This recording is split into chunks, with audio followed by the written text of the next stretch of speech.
अस्सलामुअलैकुम, नमस्ते, सत श्री अकाल। उम्मीद करता हूँ ठीक होंगे, खुश होंगे। मैं तारिक नियाज़ी, मेरे साथ मौजूद हैं। अस्सलाम वालेकुम, नमस्ते, सत श्री अकाल। मैं हूँ मिसाना सबा खान। स्टार्ट करते हैं वीडियो को। वीडियो का टाइटल है हिंदी में। चलते हैं वीडियो की तरफ। तो स्टार्ट करते हैं वीडियो को। कैमरा ऑन था। हो गया था। ठीक है, ख़बर आती है कि लाहौर का सबसे पॉश एरिया DH है, वहाँ धमाके की आवाज़ आती है। लाहौर पाकिस्तान का सबसे पॉश सिटी और उसका सबसे पॉश एरिया इमेजिन करें, जो कि मिलिट्री बेस्ड हाउसिंग है। ठीक है, ड्रोन गिरता है, उसकी थोड़ी देर बाद रावलपिंडी से रिपोर्ट्स मौसूल होना शुरू हो जाती हैं कि धमाकों की आवाज़ें आ रही। थोड़ी देर बाद जो फुटेज आती है उसको देखने के बाद तो बहुत से पाकिस्तानी ये सोचते हैं कि शायद अब डूम्स डे शुरू हो चुका है। This is the end that we talked about. Fire में भारत का फायदा है। सिंतास मुआहदा स्टिल मुअत्तल है। ठीक है, भारत ने आपके बंदे शहीद किए, आपके फौजी शहीद किए, जख्मी किए, आपके बड़े तमाम शहरों को, यानी 77 ईयर्स में पहली बार इस्लामाबाद तक भारत पहुंचा है, पिंडी तक भारत पहुंचा। ये पहली बार हुआ है। कितने 3-4 दिन पाकिस्तान यही डंडोरा पीटता रहा कि हमने जवाब दे दिया है। ये मैं नहीं कह रहा। आप ख्वाजा आसिफ के बयान देख लें, वजीर दिफा है। आप राना सनाउल्लाह के बयान देख लें, नून लीग का मेन लीडर है। और बाकी लोगों के बयान देख लें, आपको पता चल जाएगा। DGISPR की प्रेस कॉन्फ्रेंस देखिए कि हमने मुंह तोड़ जवाब दिया भारत को। ठीक है, इसके बाद क्या होता है कि भारत फिर हमला करता है अगली रात को ड्रोन से, मिसाइलों से। उसकी अगली रात फिर हमला करता है ड्रोन से और मिसाइलों से, और हमें शदीद तरीन नुकसान पहुंचाता है। तो पाकिस्तान की सेना नाची नाची फिर रही है और इनको ये बताया जा रहा है बाकायदा, इनके मीडिया के द्वारा, इनके सबके द्वारा, कि हमने हिंदुस्तान के कई कई जिलों में पूरा ब्लैकआउट करवा दिया, कई कई जिलों में हमने जो है वो तबाही मचा दी, हजारों लोग मारे गए। ये पाकिस्तान की जनता को बताया जा रहा है। और ये वैसे भी जैसी कौम है, ये कुछ भी मान लेते हैं। तो ये जो कौम नाची नाची फिर रही कि हमने हिंदुस्तान को पीछे ढकेल दिया, हिंदुस्तान हमारे डर से भाग गया, वो भैया तुम्हारे यहाँ बलूचिस्तान में क्या चला है कल कल में वो बता दो।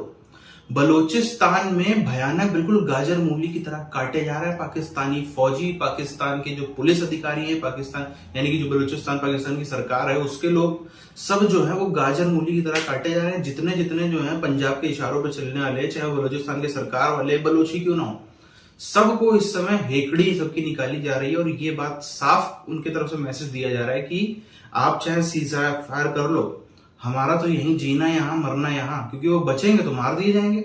और बड़े बड़े टेररिस्ट अटैक्स को भी कवर किया टीवी के ऊपर, सोशल मीडिया के ऊपर। लेकिन जो सिचुएशन फ्राइडे नाइट और सैटरडे मॉर्निंग के बाद से रही, यानी कि आज से पिछले 2 दिन, मेरा ख्याल है कि इससे ज़्यादा अलार्मिंग प्रोफेशनली भी कोई सिचुएशन नहीं थी। तो हम बग़ैर सोए सुबह 8 बजे तक चीज़ों को मॉनिटर करते रहे। फ्राइडे नाइट के बाद सैटरडे मॉर्निंग की बात कर रहा हूँ। सूरत हाल इतनी ख़राब थी कि एक पॉइंट तक मैंने ये कैलकुलेट कर लिया कि शायद पॉइंट ऑफ नो रिटर्न आ चुका है। उसकी वजह है कि 2 न्यूक्लियर नेशंस अपने मिलिट्री इंस्टॉलेशंस के ऊपर मिसाइल से जब हमला करेंगी और एक दूसरे को डिसआर्म करने की कोशिश करेंगी, then both of them have nothing to lose. हो गया था। ठीक है, ख़बर आती है कि लाहौर का सबसे पॉश एरिया DH है, वहाँ धमाके की आवाज़ आती है। लाहौर पाकिस्तान का सबसे पॉश सिटी और उसका सबसे पॉश एरिया इमेजिन करें, जो कि मिलिट्री बेस्ड हाउसिंग है। ठीक है, ड्रोन गिरता है, उसकी थोड़ी देर बाद रावलपिंडी से रिपोर्ट्स मौसूल होना शुरू हो जाती हैं कि धमाकों की आवाज़ें आ रही। थोड़ी देर बाद जो फुटेज आती है उसको देखने के बाद तो बहुत से पाकिस्तानी ये सोचते हैं कि शायद अब डूम्स डे शुरू हो चुका है। This is the end that we talked about. Footage जो मैंने देखी, जो सब ने देखी, वो क्या थी? नूर खान एयरबेस पर धमाका होता है, मैसिव ब्लास्ट। समझ ये आई कि मिसाइलों से हमले हुए हैं। DGISPR उससे थोड़ी देर पहले आकर ये कहते हैं कि अमृतसर में भारत ने खुद ही 14 मिसाइल मार के इल्ज़ाम हम पे लगाने का फ़ैसला कर लिया। यानी कि आप एंटिसिपेट कर सकते थे कि इतनी लेट नाइट वो आके अगर ये बता रहे हैं, दैट मीन्स कि वो भी एक्सपेक्ट कर रहे हैं कि भारत से अब स्ट्राइक्स का सिलसिला शुरू हो जाएगा। हम लूँ तो शोरकोट की भी बात की जा रही थी उस वक्त, लेकिन इसके साथ साथ नूर खान एयरबेस थी इसमें, और 1-2 एयरबेसेस गालिबन और थी। अब मुझे वो ट्रजेक्ट्री सही तरह से याद नहीं है कि पहले किस बेस पे हुआ, दूसरी बाद में किस बेस पे हुआ।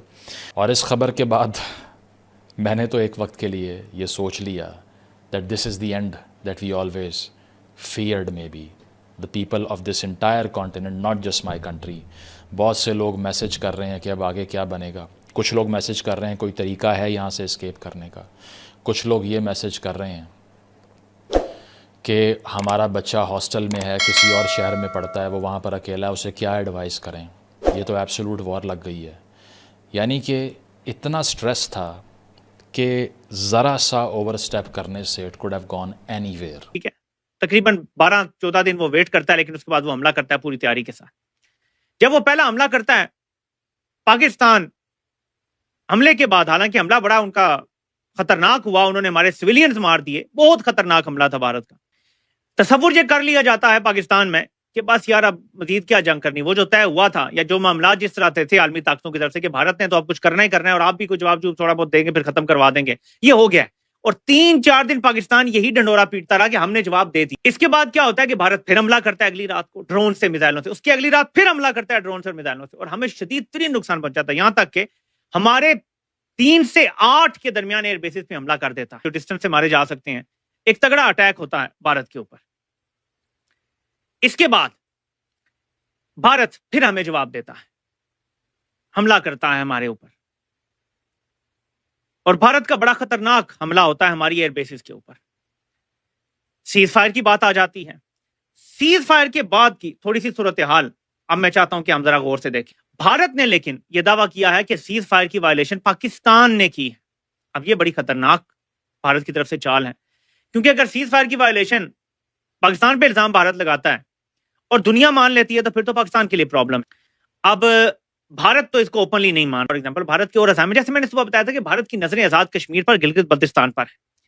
भारत ने जो सिंतास मुआहदा भी मुअत्तल किया है, भारत लॉन्ग टर्म पाकिस्तान को तबाह बर्बाद करने का भी प्लान रखता है। अब सूरत हाल ये बताती है कि शरीफ खानदान इतना चालाक है कि उसने आलमी ताकतों को नाराज करने से खुद को बचा लिया है। अभी तक नवाज शरीफ ने मोदी का नाम नहीं लिया। शहबाज शरीफ की ये ट्वीट है, ये मेरा आपको चैलेंज है, आप इसमें मुझे मोदी का नाम दिखा दें। पहुंचाया उन्होंने, मल्टीपल एयर बेसिस पे हमले किए हैं, सिंध तक पहुंच गए, ठीक है, और आप आधे घंटे बाद कह रहे हैं जी सीज फायर हमने कर लिया। कि अमेरिका का ऑर्डर हमेशा लोहे तक ऑर्डर रहा है पाकिस्तान के लिए, कभी पाकिस्तानी फौज ने अमेरिका का ऑर्डर नहीं टुकराया। इंडिया ने ये किया है पास में, हम नहीं कभी कर सके। कि इंतहाई बुज़दिली का मुजाहरा किया गया है शहबाज की तरफ से, नवाज की तरफ से, कि इंडिया नाम ले लेके पाकिस्तान को लताड़ रहा है और इनके मुंह से भारत का और मोदी का नाम नहीं निकलता। कोई लीड करने के लिए नहीं है इस मुल्क को। अफवाज का काम प्रेस कॉन्फ्रेंस करना नहीं होता, प्राइवेट जेट्स लेकर मुल्क छोड़ जाएंगे और पाकिस्तान बेशक भारत को तबाह कर दे और भारत पाकिस्तान को तबाह कर दे, इनको कोई फर्क नहीं पड़ेगा। इनकी जायदादें सब कुछ बाहर है।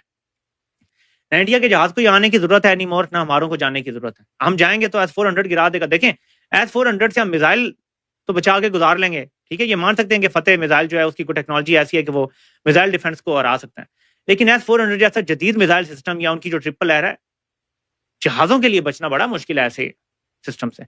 तो अंदर जाने वाली बहुत सारी सिर्फ कहानियां हैं कि हम जी श्रीनगर के ऊपर हमारे कहानियां थी 70, हमारे 56 जहाज के पता नहीं 70 जहाज श्रीनगर के ऊपर है इस टाइम। शिप ज्यादा है, लोग ज्यादा है। मिसाइल हमले भी किए गए कराची से लेकर सियालकोट, सियालकोट से लेकर सरगोदा, सरगोदा के बाद पिंडी, पिशावर और इस्लामाबाद, इसको टारगेट किया।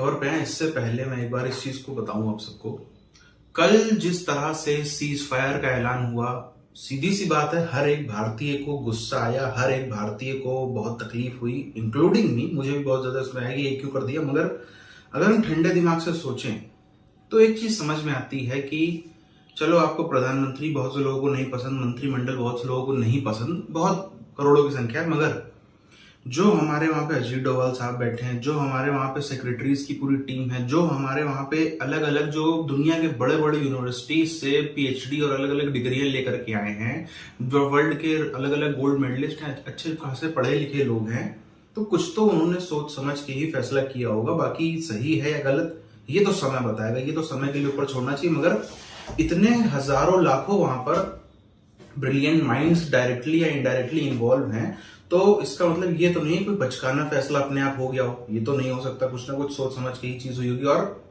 लोग कंपेयर भी किससे करते हैं, एक बार जो लोग कंपेयर करते हैं ना इजराइल फिलिस्तीन से, गाजा खाली करा लिया भैया, एक बार जाकर के देखो गाजा कितना छोटा सा टुकड़ा है। आप जिस भी दिल्ली, मुंबई, बेंगलोर शहरों में जाके देखो, उनकी एक मोहल्ला, जिला छोड़ दीजिए, एक मोहल्ला गाजा से बड़ा होता है। इतनी सी जगह है गाजा, और कितना सा इजराइल है, कितना सा फिलिस्तीन है। अगर आप अभी एरिया कंबाइन करो ना, जितने एरिया पे हमने यहाँ पे मिसाइल गिराई है भारत ने पिछले 3-4 दिनों में, पूरा फिलिस्तीन गायब हो जाता वहां से। इतना बड़ा पाकिस्तान को आप फिलिस्तीन से कंपेयर कर रहे हो, क्या यार लॉजिक है ये तो। बेवकूफी ऐसी तरह की बातों में मत आए कृपया करके। और इसराइल भी क्या करता है आप देखो ना, इसराइल खूब भयानक गोलाबारी करेगा और फिर सीज फायर कर देगा। तो उसकी अपनी स्ट्रेटेजी है, उसके अपने हिसाब से उसको फायदा देती रही। पर हमारी ज्योग्राफी बिल्कुल अलग है, हमारा साइज बिल्कुल अलग है, हमारा पूरा सिस्टम अलग है। तो हमें ऐसे किसी भी देश से कंपेयर नहीं करना चाहिए, चाहे वो इसराइल हो या कोई भी हो। रूस यूक्रेन को आप देख लो ना, उनकी ज्योग्राफी देखो आप, उनकी ज्योग्राफी दोनों बड़े देश हैं। यूक्रेन यूरोप का सबसे बड़ा देश है, रूस तो कितना बड़ा, दुनिया का सबसे बड़ा देश है। तो जब बड़े इलाके में आप ये सब करते हो तो फिर वो जंग खिंचती है। तो कंपेयर कहीं से भी मत करिए, अपना सूझबूझ से दिमाग लगा के सोचिए, तब कोई फैसला लीजिए और समय पर भी थोड़ा चीजें छोड़िए। पहली चीज एक अच्छी हुई, पाकिस्तान का जो मुखौटा है दुनिया के सामने आ गया। पाकिस्तान की जो सच्चाई है वो पूरी दुनिया के सामने आ गई, एक्सपोज हो गया। भारत अगर कुछ भी कर सकता है ये बोल कि ये भरोसे लायक पात्र है ही नहीं। ये दोनों यूट्यूबर जो थे, जिस भाई ने वीडियो बनाई है वो तो इंडियन है, लेकिन वो जिन दो यूट्यूबर्स की क्लिप्स उठाए गए हैं वो दोनों पाकिस्तानी थे। और वो क्लियर बता रहे हैं कि हमें कितनी मार पड़ी है, हमें कितना नुकसान हुआ है, इंडिया ने कितना हमला किया है। और हमारा मीडिया चीख के कह रहा है कि हमने पता नहीं क्या कर दिया, हमने तो इंडिया का बेड़ा गर्क कर दिया, ये कर दिया। मेरी कई लोगों से बात होती है तो तकरीबन मैं सच बता रहा हूँ कि पाकिस्तानियों के जहन में यही है कि शायद हमने इंडिया का बहुत नुकसान किया है। बाकी मतलब सूरत हाल आपके सामने है।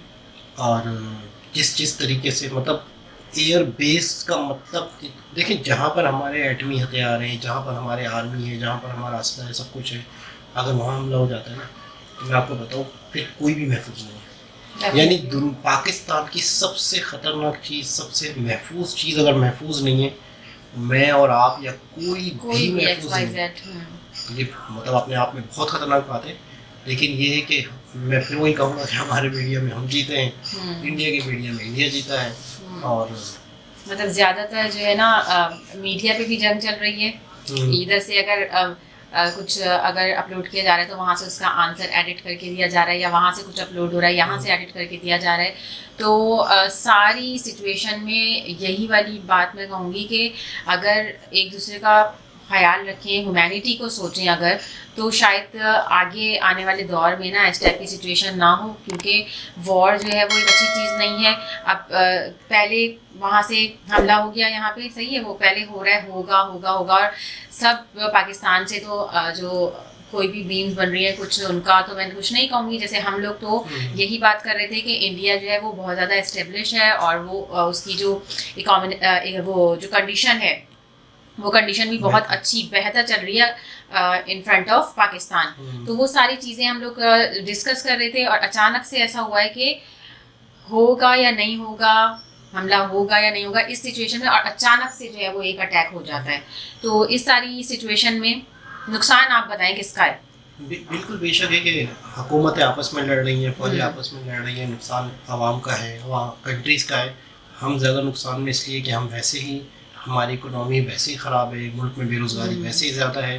तो पाकिस्तान कई 100 साल पीछे और चला जाएगा। हालात अब यहाँ तक भी अब पाकिस्तान में बातें होने लग गई हैं कि टैक्स बढ़ेगा, यानी जो भी खर्चे हुए हैं जंग पर, तो वो आवाम से ही लिया जाएगा, आवाम को ही निचोड़ा जाएगा। तो ये भी सुनने में आ रहा है कि मतलब चीज़ें अब महंगी जो होने भी वाली चीज़ें हैं। अगर होती हैं तो वो आवाम ही पिसती है। ये इंडिया में भी यही रूल होगा कि अगर मुल्क का नुकसान हो रहा है तो डेफिनेटली वो मुल्क के साथ साथ कौम का भी नुकसान हो रहा है। तो उम्मीद करते हैं कि आने वाले वक्त में जो सीज़ फायर चल रहा है ये सीज़ फायर ही रहे, अमन रहे। बिल्कुल ऐसे ही है। तो दोबारा किसी और वीडियो के साथ आपसे मुलाकात होती है, तब तक के लिए अल्लाह हाफिज़।